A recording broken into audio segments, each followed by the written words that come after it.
up, though? This your boy DOC, and y'all know a lot of people came back and was asking me after that Tekashi 6ix9ine video where I was making a point and trying to share some like little gems with people about, you know, watch people that's close to you, because more than likely, like if your crib get broken into and stuff like that, 9 times out of 10 is someone that you know or been in your crib.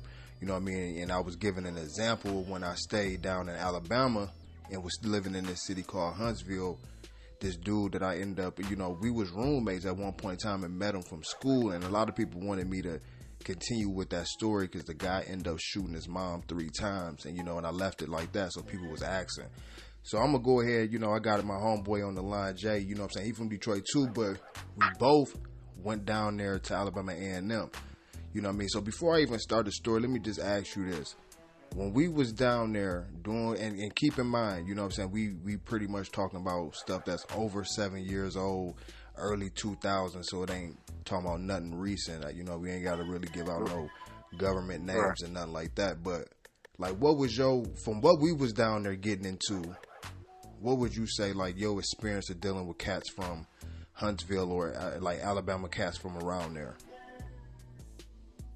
Well, as I can see it, when we were down there doing our thing, you know, in school and working and doing what we did, you know, I noticed guys down there, they felt intimidated. Well, that's the approach I got coming from them guys. Like, they felt intimidated from dudes that wasn't from there, whether they were from Chicago, California, Detroit. If they weren't from Alabama, I felt that those guys that were from Alabama were offended, were intimidated by guys that wasn't from there, and that caused a lot of confusion and a lot of you know, a lot of trouble back in that day. Yeah, like, you know what I mean, like it be, you know, because me and you used to have that conversation. I used to ask you like, man, why certain people, you know how I'm more of a calm, laid back, more of an observative type person, and I would see people acting certain type of ways, and we would have conversations about that. And you used to say back then, like, maybe motherfuckers is like intimidated, this and that. And I just noticed it end up being like a weird ass competitiveness, you know what I'm saying? Cause like, shout out to my homeboy Skeet, you know what I'm saying? He from Selma or whatever, and he subscribed to this channel, and rest in peace to his older brother, One. I remember when we first came down there within that first couple years, you know what I mean? After things kind of picked up, I remember him just pulling me to the side and was like, Doc, you know what I mean? Like, I'm gonna keep it real with you. Like, you know, you and my brother cool. And he was like, man, these niggas around here don't like to see out of town niggas down here getting money. You know what I'm saying? Like, niggas be really trying to set shit up to get niggas robbed, all type of stuff, just for the fact, just because we not from there, so they hate type shit. Because, you know, during that time, like when I first came down there, niggas was throwing parties, you know, of course, messing with the females, this and that. You know what I'm saying? It seemed like all that. People be pocket watching you, mad about the girls that you talking to or this and that, you know what I'm saying? And do every little thing that they can to try to hate on you. And how I end up meeting Freeze, like I tell people all the time, like when I first came to A&M, my intentions was never to hustle. You know what I'm saying? I just came down there with like a cutie pie, and that was just for me to smoke. You know what I mean? Right. And once I finished that cutie pie, I remember leaving out the dorm and was asking some people like, man, you know where to get some green from and shit.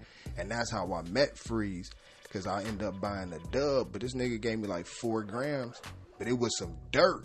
You know what I'm saying? Mm-hmm. And you remember that was that compressed Mexico shit, that compressed brown shit. Right. You know what I mean? So, right. So you know. Hella seedy. Hella seedy. So you know, to niggas like us, when I see, I'm like, so this is what niggas is blowing on down here?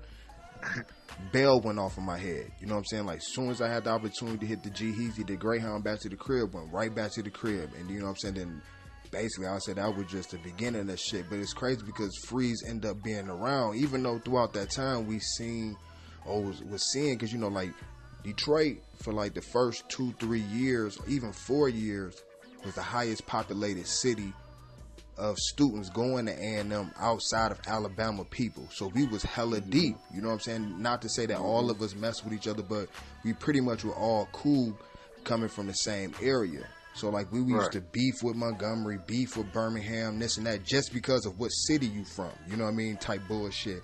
Big ass fights breaking out at parties, niggas getting pistol whipped at parties, all type of stuff. But throughout that whole time, Freeze was cool with us. Even this one dude, I'm just gonna say, I ain't gonna say his name, but he was from Alabama too. So since he had a legal Alabama license, he used to go to this one place, the little Larry Pounds and Pistols, and get all our guns for us. And I remember ATF end up hollering at the dude because he ended up buying 21 pistols in less than a month. But he was using the college address, so they came and hollered at him, asking him like on campus. You're right, on campus. So they asked him like, bro, damn near they was looking at him like on some terrorist shit. Like, why are you buying all these guns and you using the college camp? But he could legally buy them. But so they gave him like a certain amount of time to what they gave him a certain amount of time. Like, if you could just produce these guns and show us the guns, we just want to see them to make sure you're not selling them or doing nothing crazy. And I remember like the couple little shits I had got from them, they were already gone because they got used in some situations and got tossed. So I couldn't. But the crazy thing about it, like nothing ever happened to him. But long story short, Freeze was just always around and cool. And I remember like telling people how Freeze got his name. A dice game was going on. What we're doing while I was standing in Walker Wood on the first floor. No, we was actually on the second floor because Freeze stayed on the first floor. Dice game was going on. Freeze went in there, was shooting dice. He ended up losing all his money. Keep in mind, Freeze like 5'5". No, he like 6'5", 6'6", 300 pounds, big ass afro. He lose all his money in the dice game. He go to his room on the first floor, get a gun, come back to the dice game, robs the dice game. Only thing he did was put a mask on his face. Like, so niggas knew it was him. But that's how he got his name. You know what I'm saying? Because, I wasn't in the dice game, but long story short, as time kept going on, fucking with a dude named JR that was from Montgomery. Now, let me ask you this. Say, for instance, you got a plug, right? And if you go buy a bow from him, he front you a bow. You go buy 4 from him, he front you 4. Would you ever fuck that nigga over? Nope. Just common sense. You know what I'm saying? This nigga Freeze end up robbing the whole situation. You know what I'm saying? Fuck the whole thing up. You know what I mean? And that's what kind of forced niggas, especially us being from out of town niggas, you know what I'm saying? Niggas didn't want to always be trafficking constantly back and forth up the road and stuff. So that was kind of cool to have an in-state little thing. But he fucked that all up. And then I'll say over time, once niggas moved off campus, we was roommates. And I would just notice, even though me, Freeze, and another cat was roommates, it was just weird. Like, I just put it like this. I feel like some people born with hustle and some people just do it just to do it. You know what I mean? Like, some people naturally can get out here and network and meet people and get their thing going. And then some people, like, force themselves on this shit. They want to stand out. They be the loudest one in the room trying to make all the attention to try to get their hustle off while they actually envying the people that's around them that naturally got the gift. And I think that was kind of the situation with dude. You know what I'm saying? So when that situation happened with JR, me and Freeze was roommates. So JR was looking at me crazy because when it was time to re-up, and I hollered at Freeze, Freeze still had shit. And when I seen it, it clicked in my head like, damn, so he hit him, but I still had to re-up. So I still fucked with him, you know what I mean? But JR was looking at it. He thought we all had something to do with it, which in return, long story short, he ended up finding out he didn't. Now, Freeze's cousin Mark ended up moving up from Muscle Shoals and came up there. And this nigga, he was a crazy nigga too. But, just as time went by, Freeze ended up messing over this other nigga from California. Shout out to my St. Louis niggas, you know what I'm saying? I ain't gonna put their names out there, but they had they shit going, you know what I'm saying, as well. And Freeze ended up hitting them in Normal Hills apartments. Broad daylight, hit their car when they was stuff with hella shit. You know what I mean? So you remember like how them days were like everybody was trying to, you know what I'm saying? And Freeze, a lot of times, any and everybody that was getting hit was through Freeze. But Freeze was the type of motherfucker where niggas wouldn't scrap that nigga for real. Niggas was like, man, we gotta off this dude. You know what I'm saying? So once he burnt that bridge with that last California cat, he ended up moving back to Muscle Shoals, Florence area. And from what I heard, now Freeze mama was the type of motherfucker where she used to come up to the campus all the time, or even when we stayed together, just to bring him couple $100 just to make sure he was never broke, even though he was doing whatever he was doing. I'm talking about he was the type of nigga like Rob.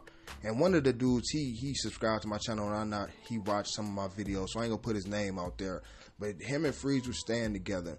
Say, for instance, he getting some next day shit sent in the mail, right? Right. He'd tell Freeze, like, oh yeah, the shit coming Thursday, blah, blah, blah. So that Thursday, Freeze would throw on some basketball shorts and shit.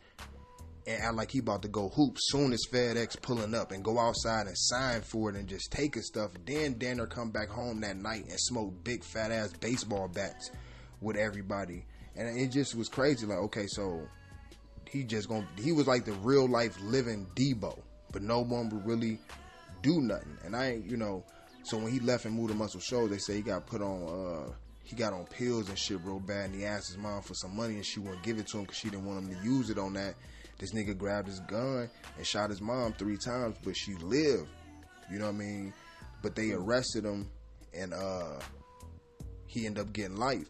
But I don't know, I can't remember exactly what year it was, because it was one of them years I had ended up moving back on campus. Matter of fact, it was when I moved back on campus and me and you was roommates. Cause remember, I moved into a room, I had a room by myself, then me and you ended up being roommates. Right. You know what I mean? And it was one of them mornings I woke up early as hell in the morning, was watching the news, and just seeing it come on the news like son shoots his mother in Muscle Shoals, and I'm reading it like, damn, the city sound familiar. Then when they said his government name and showed his mugshot, I'm like, damn. But up until that point, everybody knew, like, okay, dealing with this dude Freeze, either somebody gonna kill this nigga or he gonna kill somebody. Something bad gonna happen. It was just the energy around him. But like that whole time, people were just really on some shit like, why is he doing this to people? One that's not only getting money, decent amount of money, and fucking with you. What's your purpose for robbing and hitting these niggas? And that's why I asked you, like, what was your opinion on dudes down there? You know what I'm saying? Because I'm pretty sure, like, because we wasn't like Siamese twins. You had your own people and shit that you was fucking with. You know what I mean? Yeah. Like, you ever had them type of situations from any Huntsville dudes down there? Yeah, I have. And it was a dude, forgot his name, but he went by a nickname or something. But I met him at his job. I was working out there, LG. I was working out there at LG in Madison. Mm-hmm. Now, I had met him and everything, and we was selling TVs. We was working TV warehouse at LG plant. And, I told him I got a little killer, whatever. I was selling a little treat in too at the time. But then he come by, he grabbed a couple zips. Zip 845 days. One night he come through. Pull up, and he could pull up in Normal Hills, and he come to shop. He come in with another dude with him. Other dude with him pull out a pistol on me. He robbed me for 2 O's. They run out the house and everything, bagging out the house with the pistol on me. And they hop in the car. So then me and my man Moji, we all grabbed the thing trying to chase the dude and everything. They got away and everything. And I ended up seeing the dude probably a couple years later that did that to me. When I was messing with this one chick and she had a birthday party at her house, and he came over there, and I had my nigga Horny with me to play on the football team. Yeah. And he ready to light some shit up, because I told him, I'm like, oh, that's the dude that robbed me a couple years ago. But I said, don't do nothing though. I let the shit die down, man. I was on some more mature shit. By that time. Man. And then, yeah, I was on some bigger shit than that. That was number 2 zips from Rego. Good mid. Yeah. What they call it. But yeah, I have been through one of those type of situations. And there was a Huntsville cat, playing his role and everything, want to be cool, this and that. And I got into plenty of more Huntsville dudes, whether it's they trying to rob me or coming at me about a female or anything, just envious and see me coming out the club or whatever, anything. But I don't see what was the problem for, what was the animosity for or anything. Right, that's my whole thing, especially, and that's why I said in that other video, I'm not generalizing all Alabama cats, not even generalizing all Huntsville cats, just specific dudes that we encounter or been around, and dealt with. The thing that was just crazy to me during that time is Alabama especially during that time, I ain't gonna say like a high trafficking state, or it's not one of them places where, you know, of course they got red clay down there, so they not, the shit don't grow there. Nothing. Everything that come into that state gotta come from out of town. So if you run across a nigga that's from out of OT, from out of, you know what I'm saying, out the state, and this nigga's a plug or he an extension cord to a plug, why would you fuck this nigga over for some small shit when you gonna end up making more money with him in the long run? You know what I'm saying? You may make tens of thousands, $100,000. You fuck with this nigga for a couple years, this and that, and keep shit going. Niggas be just so jealous just because just because you not from there, that they had pulled some small shit. And that was one thing that I seen quick. I seen so many niggas get fucked up on some niggas that come buy a dime from you 10 times, and they'll be short every time, have 8 or 9 every time they come and buy a dime, and then they'll hit a nigga up at 1, 2 o'clock in the morning like, hey man, you got a bow, or you got a half a bow. Like, nigga, you didn't even have enough of that dime you bought the other day. What made me think you got enough for a damn a bow now? You trying to set a nigga up. You know what I'm saying? So I don't know if niggas be taking, because, you know, Detroit cats, a lot of times, I don't know, like, our demeanor, how we carry ourselves, you know what I'm saying? Niggas don't be doing, some niggas do, you know what I'm saying, be on the super extra shit. Some niggas be on some more slide, calm, collect, hustle type shit, stay out the way. And I don't know if niggas think just because you ain't the type of nigga, you ain't got no long dreads, you ain't loud barking on some acting super tough shit that you won't knock a nigga noodles back, you know what I'm saying, type thing. And niggas be trying to take advantage of that.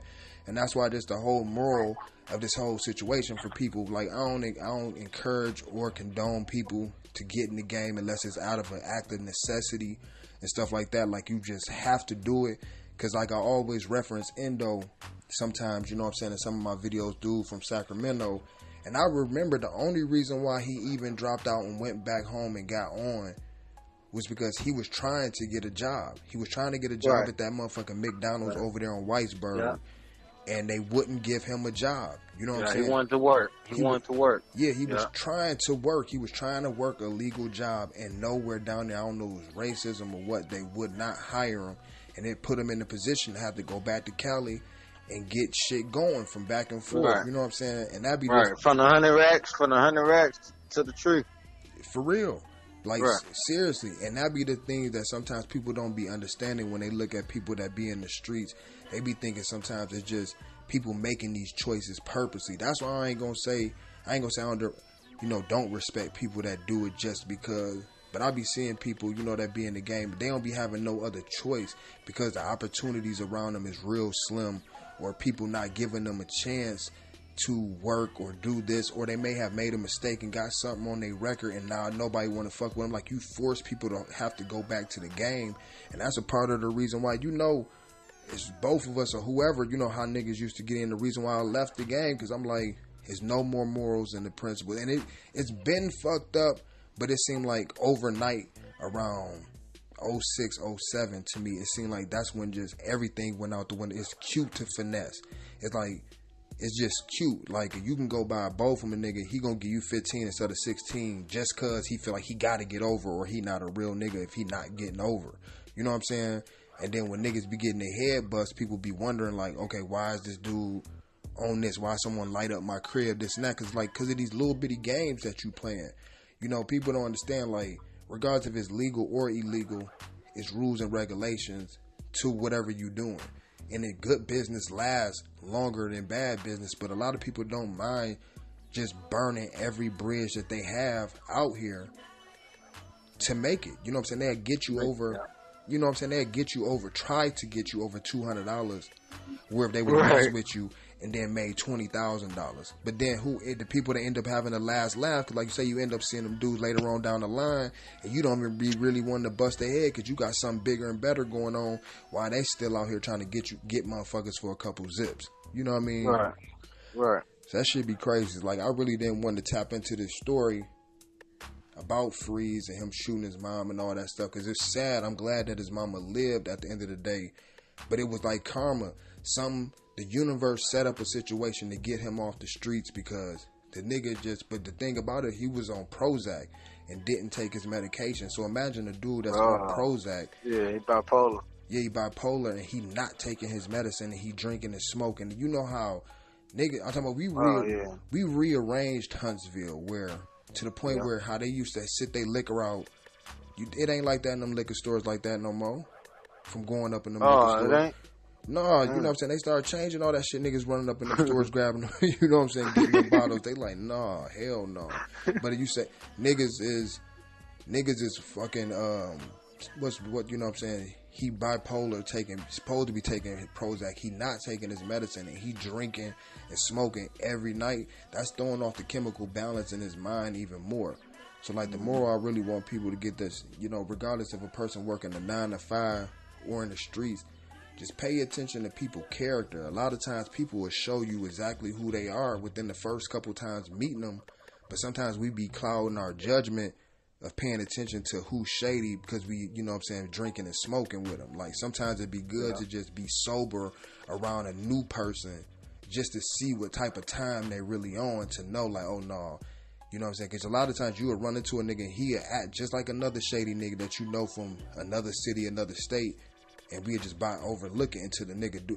I'm the type of dude, I'm down there willing to be around someone new and just go ahead and just drop a $10 bill just to see if this nigga gonna tell me I dropped it or not. And I'd rather lose that 10 for you, because if he didn't tell me I dropped it, I know, okay, I can't fuck with that nigga. It only cost me $10. Yeah, you know what I'm saying? Cut him off. Yeah, cut him off, not to have to fuck with that nigga no more. You know what I mean? That was the whole craziest situation about being down there, because you got so many people from different areas. Everybody want to be hustlers. Everybody want to be tough. Everybody want to be this and that. You know what I'm saying? But at the end of the day, people don't really have that much loyalty to each other, because it wasn't like people grew up together.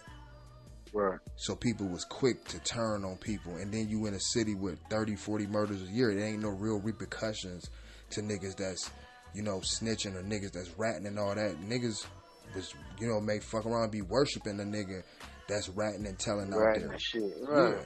You know, man. Just like this one time I was locked up. I was locked up for maybe 60, 90 days. And this one guy always say, now keep in mind when I say this, I'm not saying it's real, it's not honorable, it's not none of that. But I always, from this time, I'm like, dog, this the realest, I can't even say real, but this the most honest snitch I ever met in my life.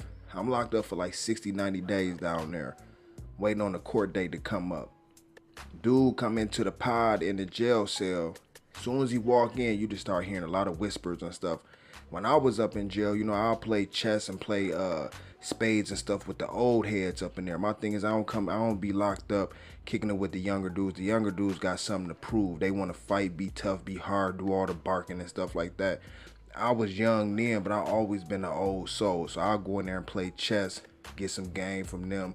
You know, some of them dudes that's sitting up in there doing 10, 15 years or about to get sent up the roads or prison or whatever, they down there be like lawyers for real, giving out information. So as soon as the dude walked up in there, everybody got to whispering, because I guess since they from Huntsville, they knew the dude. Well, the crazy part about it, he was like one of the biggest guys in Huntsville around that time on the work tip.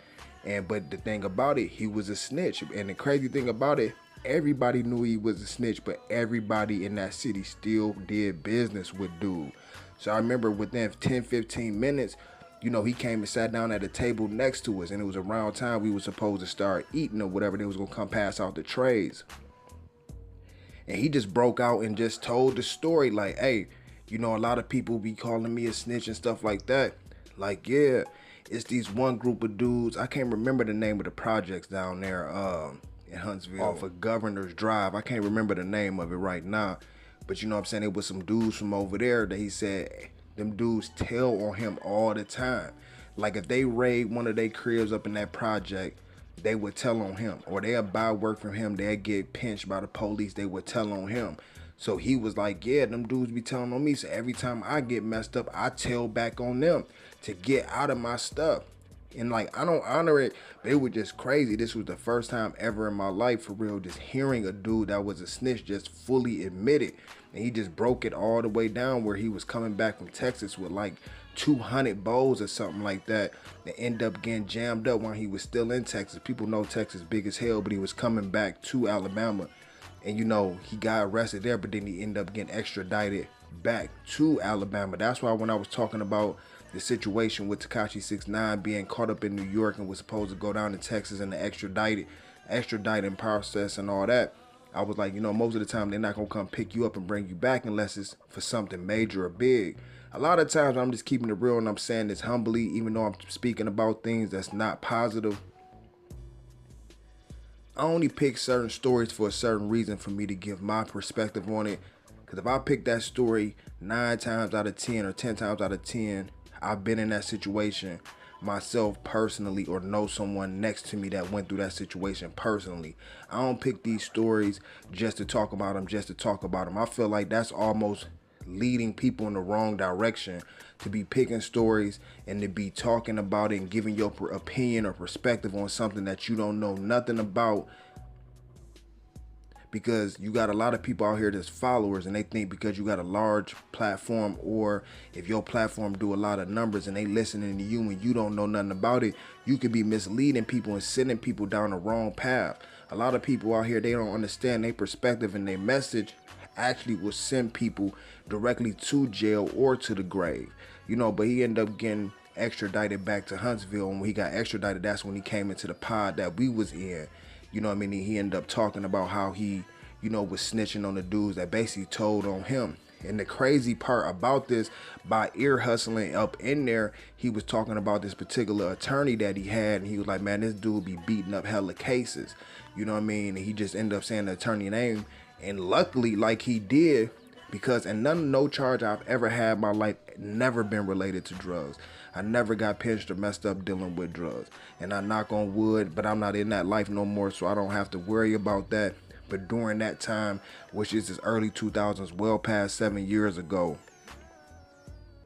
a situation happened, and I told you all about it, where it got pulled over in the car and there was some work in the car, and me and the other dude both beat the case because of actual possession and constructual possession. And I know one of my homies right now, shout out to him, not gonna put his name out there, in Chicago, he just got out of jail on some situation dealing with 4 different heaters and some work in the crib. He was over somebody's house and they ran up in the house, so he going through that situation now, and I had to tell him about that law. And that's why it's very important, regardless of your age or whatever, not just only legal stuff, positive stuff, to share information. I don't mind sharing information with anybody, but my thing is, if I share information with you, share information with me. If I show love to you, show love back to me. If it becomes a situation where it's only a one-way street and I'm only showing love to you, trying to help you be better, or whatever the case may be, and whatever you doing, and I don't feel that, or you not doing anything back, that, it's becoming a one-way street, I'm not going to deal with you, because I really come from a certain type of cloth, and unfortunately, decisions that I made have put me in bad situations in life. But now this is my opportunity to pick certain type of stories, to drop certain gems, to maybe help people not go through these situations. So the game was crazy down there, man. But I definitely wanted y'all to wrap up that story and let y'all know what happened with the dude Freeze, and pretty much it's more stuff, like I say, it's gonna be based off a true story. I'm working with someone right now that's helping me organize it and put it together like a full-fledged thing, because I think it's a whole nother side to people really, and that's one thing I be hating when I hear rappers and people be trying to talk shit about or try to downplay people. And I'm not saying like anything that we talking about is cool or the end thing or promote kids to go do, but people got to get the ideal out of their mind just because a person went to college, like they square their lane. You know what I'm saying? Because I don't know how any other school was, but at A&M, my first semester down there, January 2000, my first semester, a nigga got killed right in front of West.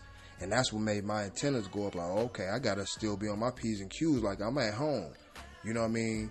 And, niggas dorm rooms getting kicked in until, whatever. Right. But it's a whole nother side of that world, which I don't want to make the book or the script like some ghetto stuff, because it's really a moral and principle that I want to show people, that about survival in school and the night side of it, and everything. But make sure y'all drop a comment. If you new, hit the subscribe button, and if you are already subscribed, make sure you hit the post notification and turn that on. Peace.